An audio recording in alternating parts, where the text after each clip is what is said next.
Hi everybody, welcome to the Hank Cisco Show. I just want to like everybody to know my name's Stan Casaccio, and all those people that have sent their prayers and well wishes to Hank, the family wants me to let you know that they deeply appreciate it. Well, today we're welcoming a person who does it all. Family, job, writes books, has seminar, has a lot of fun, and on top of everything else is not a bad golfer. In fact, I think she's a club champion. She is the modern day entrepreneur, Diane Cardano Casaccio. She's the owner of Cardano Realtors and Cardano Home Services. And what's the website for? CallDianeNow.com. Well, that's easy to know that. Easy to remember. So I understand last year you did $35 million in sales. Yeah, a little bit of, yeah, exactly. That, A little more than that. A little bit more than that? Yeah. That's really great. So here you are doing all these things. How did you get into this line of work? Give us that story. I was 5, by the way, and my father's a realtor, and he's a broker. And You started at 5 as a realtor? Were you a broker then? I was allowed to be. No, go ahead. He was a custom home builder, and he had a sample home, and I was the youngest of 4, so they sent me with him. They didn't want me around. I was a pain in the neck, I guess, and so I went with him, and I would walk people around the sample home at 5 years old, so I've been in real estate for quite a bit. And my father would, I would watch him every day, really work really hard, and I saw the passion that he had. And so when I got out of college, I went to corporate America. Never thought real estate was an option. And then I got a little calling. I got my MBA, and my brother's like, in marketing. He said, why don't you come work for me and do some brochures for the custom homes that he was doing with my father's? All right, I'll do that. And he said, well, why don't you get your license? I'm like, okay, I'll try that. And then I got into business, and 26 years ago. And since then, in the first year, I sold 15 homes, and the average realtor sells 5. And I said, So the first year you sold 16 homes? I'm doing something right here. This is a fun thing to do, and it was all out of passion, just following my father's footsteps. That's really a great story, and I'm sure your mom had something to do with it too, because and she's a pretty passionate person. She's pretty passionate. Matter of fact, she told me that the day, well, I found out the hard way, but I was at a house, and the guy said, I knew it was the Salem model, because I knew all the models. And I walked in, just the Salem model. Who built your home? He had the contract there from 1960. And there it is, my father's signature. So he had the contract of of your father. So you were in a house that your father built. And the date was on it. It was my birthday. I'm like, the day I was born, he was selling houses. That's how passionate he was. I was like, what? He said, I went right back, I swear.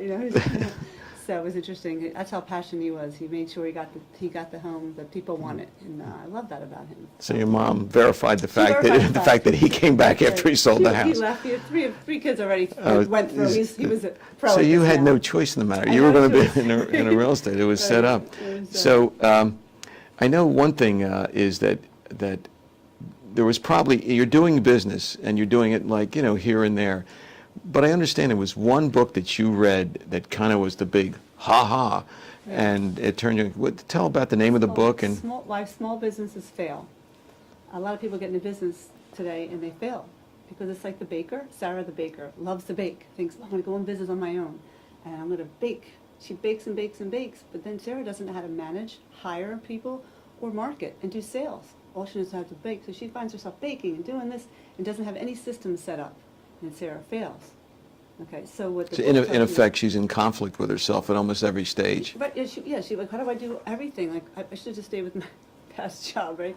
And it's difficult to run a business if you don't have systems set up. So I learned from the book is that take all the positions that have to run the company and put a system in there, work it, make sure it's working well, and hire someone in that box. Then go to the next box, do the same thing. Where I'm in all the boxes in the beginning until I hire people to go in those boxes, free me up to do what I do best. The best use of my time is marketing, sales, and consulting clients and giving them advice on how to sell their number one asset. And negotiating. And negotiating. I am the negotiator. I love that part of the job. Yeah.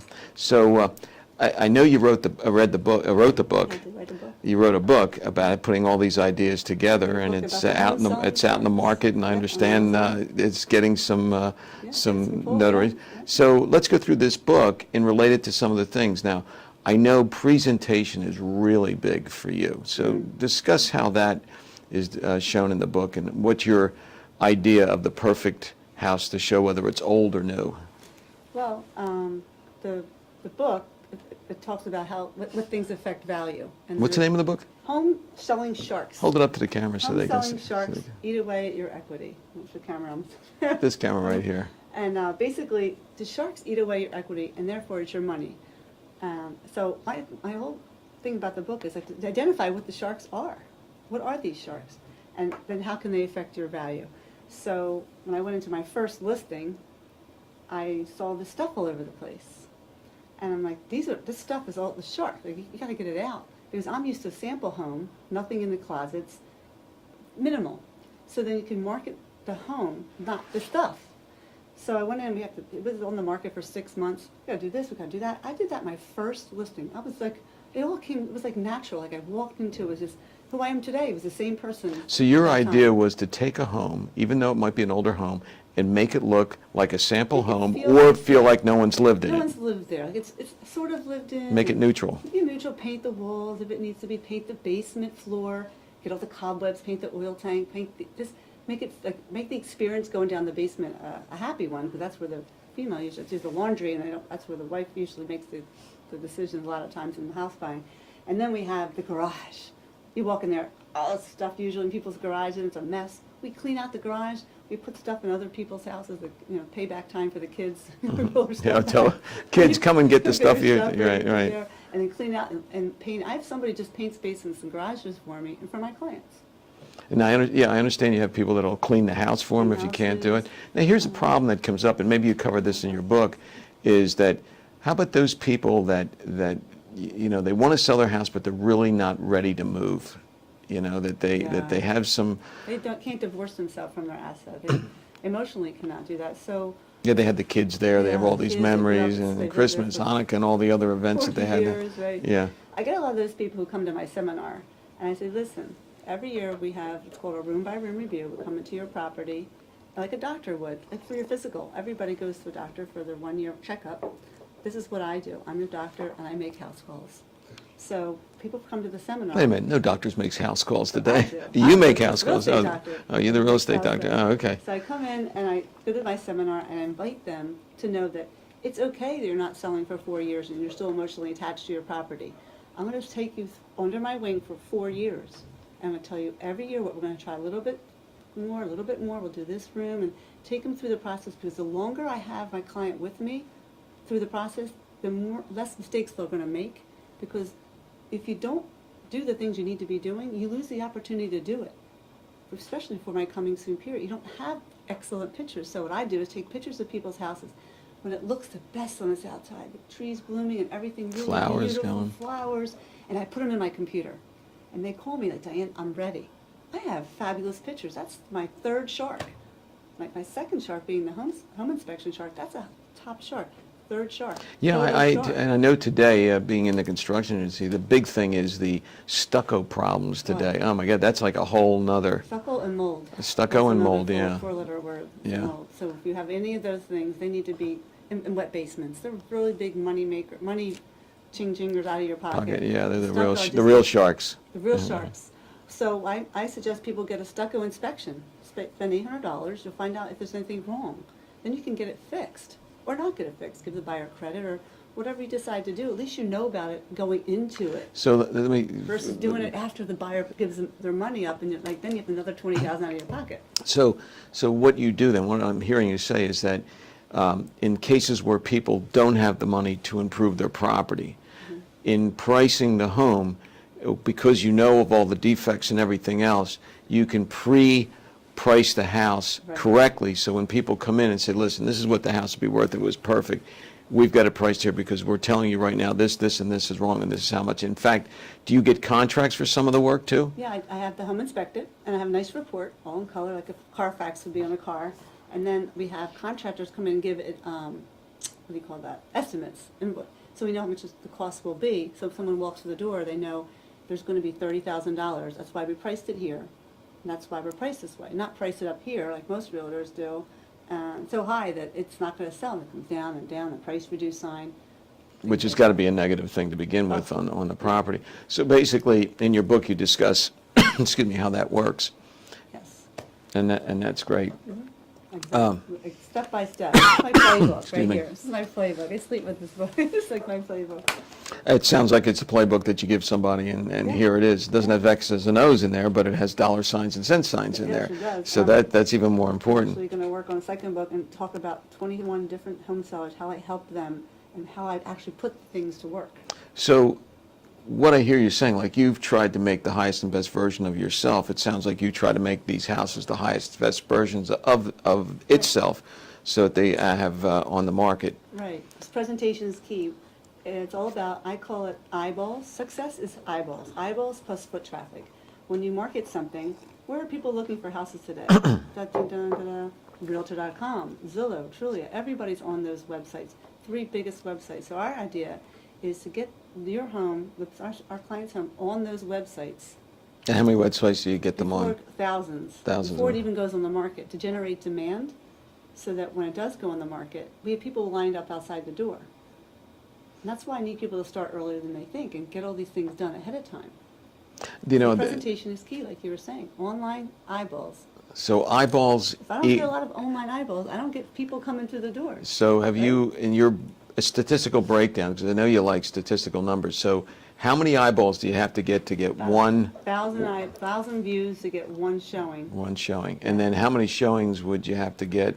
To know whether your home is worth it. Well, usually when I do my listings, 90% of my listings sell within 2 days. I have because how I market my properties way in advance.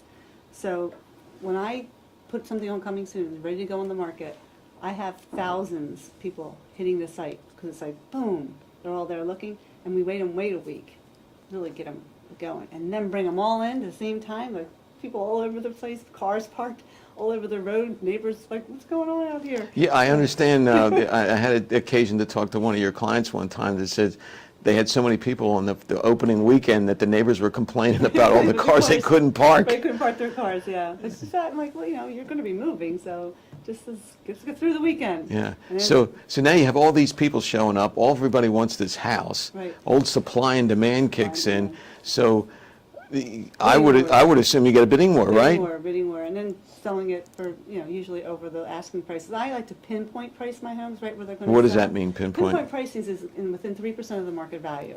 Once you can, but the only way you can know what that number is if you do any pre-marketing. So you can see what the demand is. How many eyeballs am I getting at this price? Okay, try this price. You try these things online, and then that'll tell you how to ultimately put that final price on it that's going to get you the demand of buyers waiting outside the door. Because the idea is you want to crush your competition. You want to get out there and crush it. Because if your home stays in the market much longer than 30 days, it's going to say, people what's start, wrong with yeah, me? what's wrong with it, They're going yeah. to start negotiating. And what happens when you overprice a home, you get buyers who are relentless, and they're going to nickel and dime you, and they're going to lowball you. And that's what you don't want. Mhm. And then I'm sure what happens is the realtor comes in, puts the just for produce sign on there, and then you really got a problem. And the traditional realtor, that's their marketing plan. They put a sign on the lawn. First they tell you that price that's too high just to get the listing. Because people will come back to me, well, this person says it's going to sell for that much. I'm like, okay, great. I'll give you $1 million if you sell your house for that much. That's a good challenge. Because I know it's nowhere going to be near it. And then they put a sign on the lawn, and they come back 30 days later, and they put a price reduced sign. Price reduced sign. They lower the price. So just recently, Patricia and Steven, we went to their house. The realtor told them $450. I told them to start around $340. Different price, right? That's a huge difference there. They only were paying 2.5% to the other brokers. There wasn't no incentive.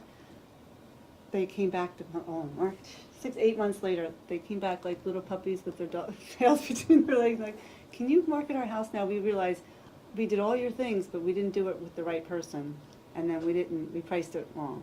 Mm-hmm. Could you take us back? And I did. This first week on the market, I had a ton of people, and I had it sold for $10,000 over list price. Instead of $319, which I priced it at, I figured that would get a big bust. I ended up getting $330 for them. They were ecstatic, and they settle tomorrow. That's a great story. So, but within that, I mean, you're dealing with the market value of that particular neighborhood or whatever that In that is day, in that week, Because I because do so there many- is a range of value in There is a range of neighbor. value, but it could happen, it could change, depending on what time of the year you're at. Because if I right now go back 6 months, I'm going back October, November, December, January, February. They're horrible months to go doing comps off of. Right. So you have to really watch how you're doing. And because I have so many listings, I know what's going on with the market. before even I hear about it in the newspaper. So you have all that, but then you have the computer clicks on there, and you know the Yeah. eyeball stuff that's going We have on. a thing when people hit our website, ding, we have a computer goes ding, ding. So it's all the day long Everybody dinging. That would ding, drive ding. me crazy. Well, that's not that's someone else's job. Oh, that was I it. just find Somebody's that job, somebody's that in that box. box for That's what dings. that box right Oh, that's there. good. I love that Yeah. take care of the dings. So now you take that information while you're doing the coming soon, and now you can go to the owner and say, look, this is where the action's happening. Let's price it here. I even show them where the IP addresses are coming from. Maybe they're coming from a lot of relocation people from California or different places, because sometimes I peg for relocation. A relocation buyer is going to buy this, certainly because you know. Because it's understanding your target market. So I'm not out there marketing to the world. I'm marketing to the one person, the type of person, the target market. Are they coming from Philadelphia? Are they coming from within the township moving up? What type of buyer is going to be buying that home? And then the remarks, we get like 55,000 characters to write about the house. In the remarks, you have to speak to that buyer. So when you put that in Google, those remarks, Google search will what they call them AdWords or tags. We have certain words that you want people to search on, and then that search on in-law suite or And that'll something and want. that probably Those will properties will pop up. more first. eyeballs. To get some more M- eyeballs. more eyeballs. I don't want everybody's eyeballs. I only want the people who would consider buying it. You know what I mean? Like, why would have everybody looking at it? I think in the book you talk about if it's priced too high, then the buyer that would have been there is not there, because most people are billing. Now, first off, I know statistically, most Americans, the average American moves moves once every 7 to 8 years Right. in America, which is a pretty phenomenal thing. In most countries, they don't ever move. I know my family's still living in Italy in the same house that they. Oh, the same thing with you. Your family's living in the same house for like 200 years. They Brazetta del Abruzzi, right? Yeah, so they know they stay where they are, but in America we move around. So if that's the case, then clearly you want to make sure that you have the best value for them, and you get those eyeballs on there and discuss You want to make it. sure that when you market and price a home, that you market to people who are going to stretch up. All buyers stretch up. They'll stretch up between, say, 4 to 13% higher than what they said, depends on what price range you're in, what they said they would buy. So if I think a property could sell for $360, I'll price it for $349.9, because then I'll capture people looking up from $300 to $350. And then you get the But the $360, they won't even be looking. yeah, because it's So what's really cool about the internet is that if I put something up online, the first thing I look at is like, how many people actually have that search criteria in their search? So for example, if somebody's looking for a house in, say, Abington, between 300 and 400, and I list a house 425, which is probably too high maybe for this house, that will not be in that search. I won't get a hit. So I need to know how many people are actually even looking for a house in Abington between 300 and 400, because of those people, those are the people who are going to be calling me. So if I have a low number there, then we know there's not even any demand for anything in that. I mean, they really have to adjust the price down. Right. So where's the demand for a property? The only way you know that is sticking it on Zillow, seeing how many people are actually searching for that and how many hits you get. That's one level of hit. Second level of hit is how many do they actually look through at least 5 pictures. So that's why I do drone photography first. I put all the outside pictures first, because if they want to go inside, right? Everybody wants to see the inside. The granite counters have curb appeal. You want to see what the curb appeal is before they walk in. Well, they want to see the inside of the house. So I put lots of outside pictures first on the internet. So once you get them clicking 5 times, statistics show they'll go to the end. If you show an inside picture too quick, and you don't show enough, I don't like that. I don't like the color. Geez, I hope no other realtors are listening to this show. Hey, well, I can give up my book, and I still won't be able to match 26 years of experience. I should say 50-some years of experience. So, going back to 5. but then this is where that marketing MBA that you have is just really helped out. Really helped out to do it. Plus, So a now, little bit out of the box as an individual. I just see things. well, definitely you'll see real estate in a different way. So now you talk about turbulence. Turbulence, there's the sharks, and then there's turbulence that happens and things like that. So one of my bugaboos is that one of the big turbulence in an area is the real estate taxes on homes.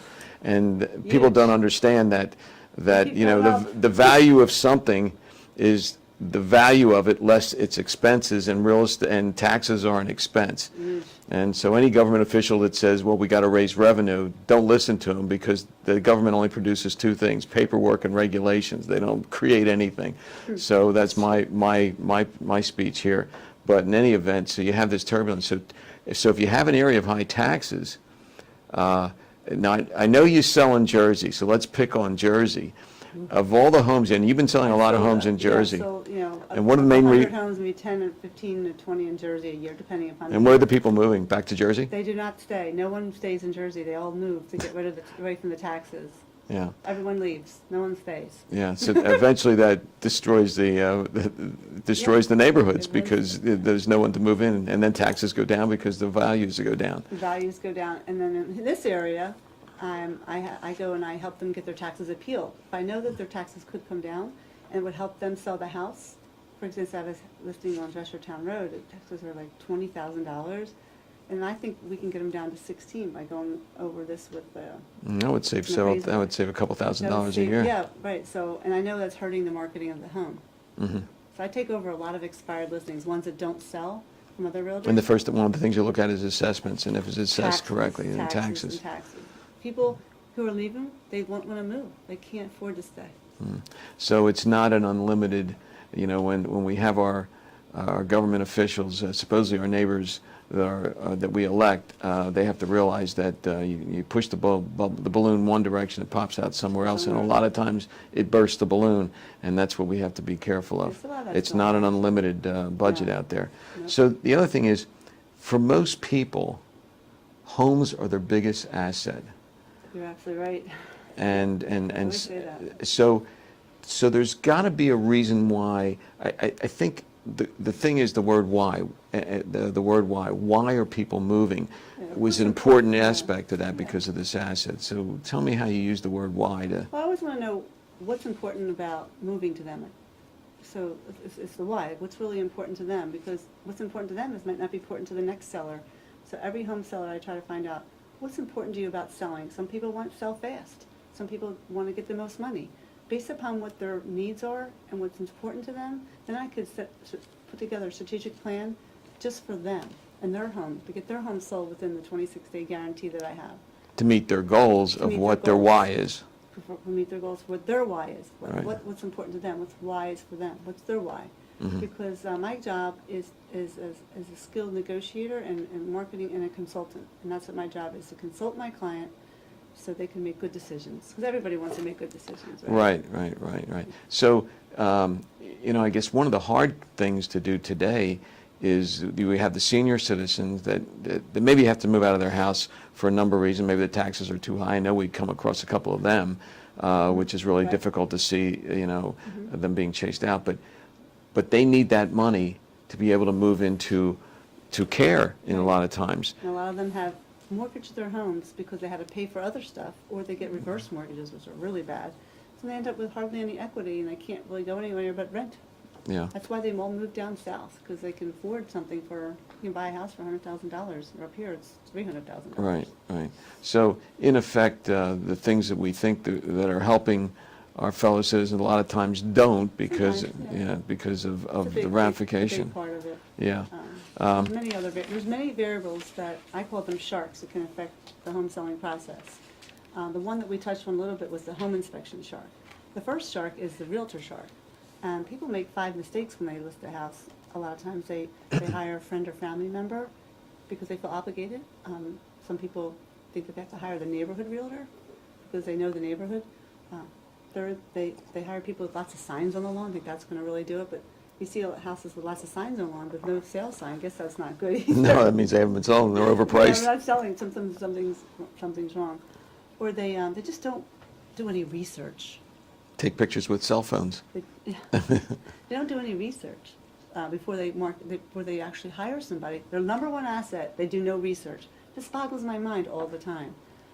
So that's a big thing. It's like making sure you make the right choice. Get the questions to ask a realtor before hiring. All of this is on my website, by the way. It's in what's in with that website? DianeNow.com. I have all the list of questions, and the list of questions aren't in the book because I change all the time, so I have them fresh on the website.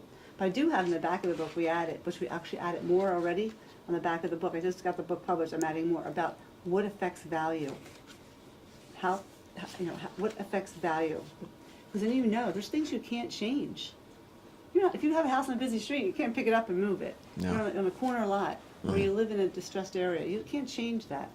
There's things you can maybe change depending upon how much time you have. That's why it's good to call ahead of time and come to a seminar and learn, so we can maybe fix a bathroom and update the vanity and the tub, things like that. How many seminars do you have a year? 4 times a year.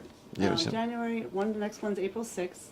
Just go to, we'll just go to my phone number, 215-576-8666.com. 215-576-8666.com. And that goes right to my home seller web page. And from there, you can go back to my Call Diane's page. They interact from each other. And I have my 8 secret strategies on there, about how to get a home seller toolkit, all kinds of stuff like that. But going back to the sharks, the next shark that I really think is very important is a home inspection. We talked about that a little bit. Having a Carfax on your home, showing it to the buyer. 50% of the time, the buyer doesn't even do another inspection, which eliminates that 21-day period from the day the agreement of sale goes to the 21 days between that somebody could back out. They don't back out because they accepted the current inspection report. Key. So one of the things that I think is important that people understand, so when you know what's wrong with the house up front, you can anticipate It's a gem. and you can make sure when they give the seller's disclosure, which is a form that's given out, all this stuff is listed so that they can't come back and negotiate, a backdoor type of deal where they say, oh, by the way, we didn't know about that. Once in a while, they try to say, here's the home inspection we did, and here's a list of the things we want fixed. Meanwhile, like 8 of the 10 were ones we already disclosed. I said, we already said we weren't going to do that. They try to sneak it in there, and I'm the negotiator. I'm like, no way, it's not happening on my watch. On my watch, that does not happen. So basically, there's on your settlement, no one's negotiating the final deal. Matter of fact, our seller doesn't go to settlement. We go for Wait, them. what? The seller doesn't go to Nope. settlement? They tell them, go sip margaritas in your new place, have a good time, leave, we'll take care of everything. And then we have all their money wired into their account. If there's a problem at settlement, which usually never is, because we go through the checklist 3 days in advance. So you're 3 constantly, days- so 3 you days have in- somebody in that box Yeah. that their job is The strictly, closing is make you have sure a 3 days closing in guy, advance, a closing, all the repairs are done, that we said we would do. Invoices are into the other agent, or to the buyer, that we do a check through the house and make sure the seller knows what to take and not to take, what's included and not included. They might have left already. Most of our sellers leave before because they just want to get out. And then also very important is make sure they leave the water on, or the heat on, so that if we have to turn the water off and on because, it's like, make sure the heat is on or pipes might break. So we have things that we have a checklist, making sure everything's clean and neat, perfect. My cleaner goes in there, so when the buyer walks in, it's like, oh my God, it's like I just sold a house recently, and I wanted to make sure, although I might not have done as well as I did, what I wanted to do in a particular transaction, I made sure that house looked perfect for that person, because that's what all home sellers, well, I don't need to clean the house. I'm like, no, we need to make it nice and clean. Make them feel comfortable. This is their new place. And so I always make sure that we have the house spick span clean when the new buyer walks in. there's some other things that you do. I know how much of your business, which is, when I heard this number, I go, holy cow, how much of your business is referral? Quite a bit, depending upon listings and buy. About 80 to 85, depending upon 85% referral. Most other people just find me from like signs, or they go on the internet, they see all the reviews. I have 100 and some reviews on Zillow. They read the reviews and they kind of connect with me. People hear about my seminars and they show up and I just meet me, and that's how I hear about me too. But a lot of it's by referral. Happy customers. Our purpose is that our clients are so outrageously happy with the help that we give them that they introduce us to at least 2 people even before the transaction's over. I want to mention, because we're going to be wrapping up in a Okay. minute, but I want to mention one other thing. It's something else you do that I don't think anybody else does. You have events for your past clients, and you keep in So touch much with fun, them. yes. And people, the first person you ever sold the house who's like 100 years old, still shows up. Yes, we have client reunions. We call it client reunions. Client reunions. Like a family reunion. And then the next on March 30th, I'm taking 300 clients to see Dumbo and Captain Marvel, whatever movie they want to see. Pick me, pick me, pick me. At the Penn Cinema in Huntington Valley. It's a new movie theater, which is a really awesome movie theater.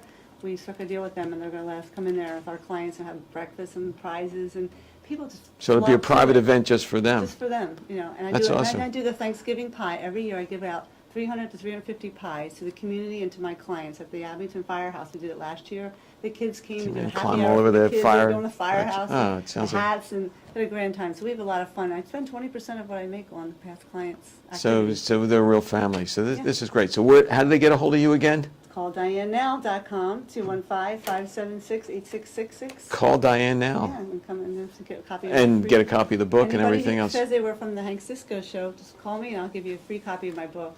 And I don't That's give that to great. everybody, so. Diane, it was wonderful interviewing you today. A lot of great information So much fun. and a lot of Thank fun. you. And thank you, everybody. And just remember one thing that Hank always says, don't lose the fight in the dressing room. So see you all later. Thank you.